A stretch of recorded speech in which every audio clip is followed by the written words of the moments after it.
It's Sunday, baby, and I've got a little bit of work to do. I've got some showings starting at noon today and going throughout the afternoon. But before I go do that, I want to try to edit and post yesterday's vlog. I've been thinking that one of the things that I've been noticing I'd like to improve on my social media presence is all of my cover art on all my channels. So there's like a YouTube channel art. Like if you've ever gone to a YouTube channel, it's basically the image that is shown as like the banner at the top of the channel. There's a version of that on Facebook, LinkedIn, Twitter, and all of mine are atrociously bad. Just to give you an example, I think I might show you a couple. I'm gonna try showing you this way. So this is my Twitter banner. As you can see, it's non-existent. So you can see all this, so that's pretty bad, nothing there. LinkedIn, this is the default banner, so it doesn't look bad, but definitely not doing anything with that. And my YouTube one's probably worst of all because I have something there, but it's literally just a weird close-up cropped shot of my face. So that's pretty bad.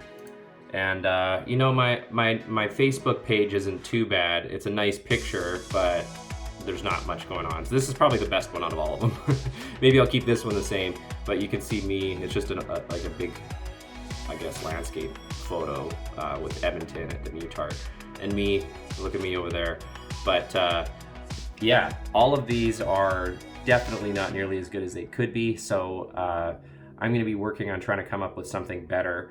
And I'm trying to enlist the help of my girlfriend Norma to help me with that, because she'll probably do a better job than me. But yeah, hopefully in the next week or two I'll have some better stuff on my channels. All right, I just finished editing yesterday's vlog, and it took me a lot longer to do today for a couple reasons. So I did a little bit of a time lapse at one point where I was picking up my open house signs and had to change the clip speed, remove the audio, so that added some time.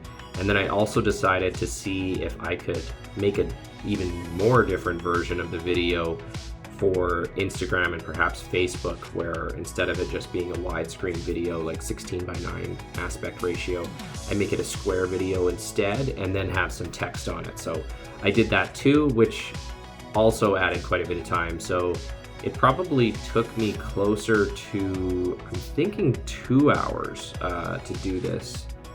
Maybe an hour and a half if I'm being generous to myself. So definitely added some time. I think I could do it quicker next time, but just goes to show that if you make your videos more complicated, it just takes a lot more time. And my concern with that is if I make it too complicated for me to make videos, I'm less likely to make them consistently. And that was the whole problem that made me start doing it this way to begin with. So I'm gonna keep experimenting and learn as I go. Well, I'm out here doing showings and it looks like the first one is going to be a no-show. Yeah, that's right, I got stood up. No-shows hurt people. I'm just feeling so rejected right now. It's all right, I'll survive. I'm just stopping between showings to have my lunch break. And my lunch is a little bit unique today because I think it's been almost a week now, maybe, yeah, probably close to a week. Norma and I have been doing a fast each day. Not like a whole 100% fast, but what we've been doing is in the morning and at lunch, we're not actually eating food. We're just having some bone broth that we made. And then we have a big meal in the evening. And it's been going pretty well. I think, like I said, it's been around a week, right around that 6 or 7 day mark that we've been doing this. And we're on our second batch of broth, and it's been really good. It turned out really well. And just to kind of let you see what it looks like when you got it on the road, it doesn't look very appetizing in a jar, but broth is amazing if you make your own broth.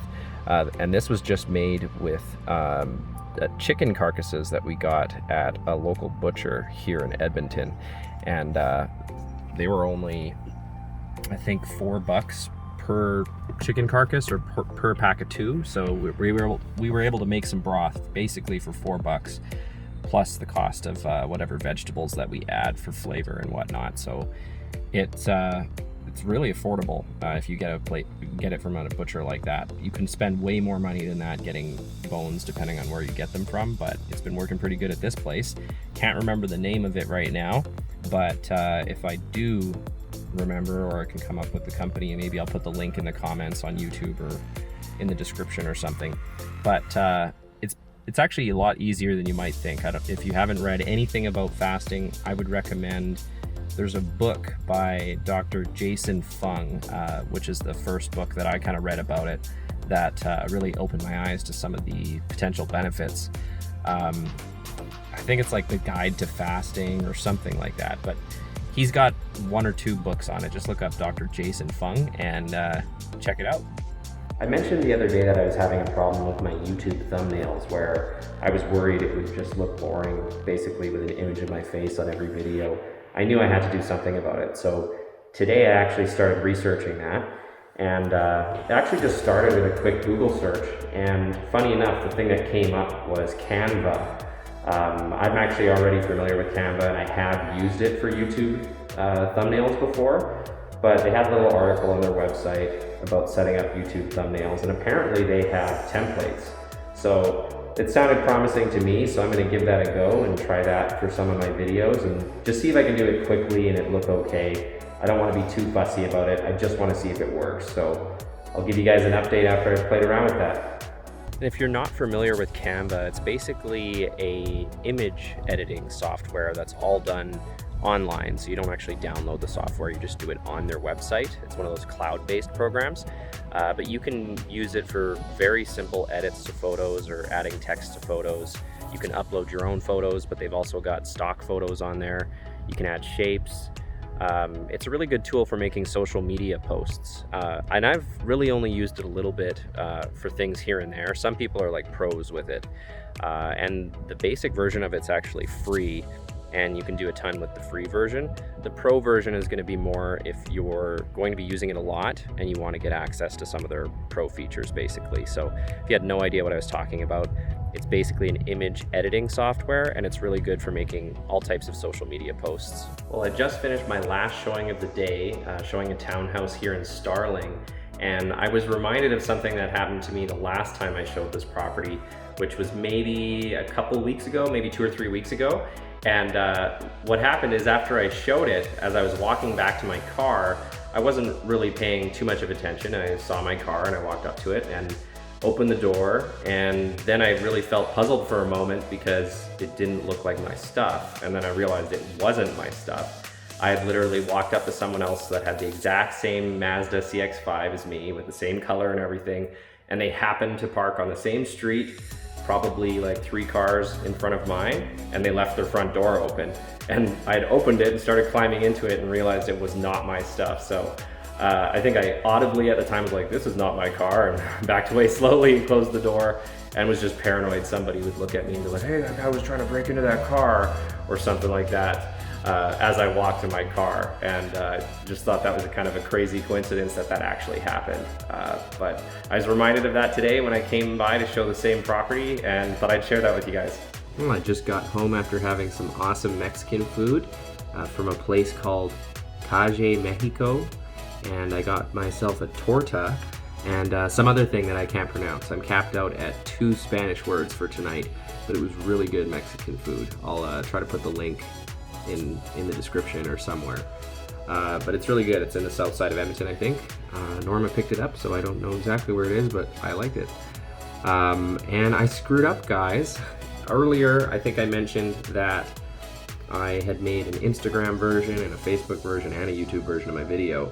But the mistake I made is I thought the Facebook version could be the same as the Instagram version. And that's what I did is I made a video that was a square sized video. So it's 1080 by 1080 pixels.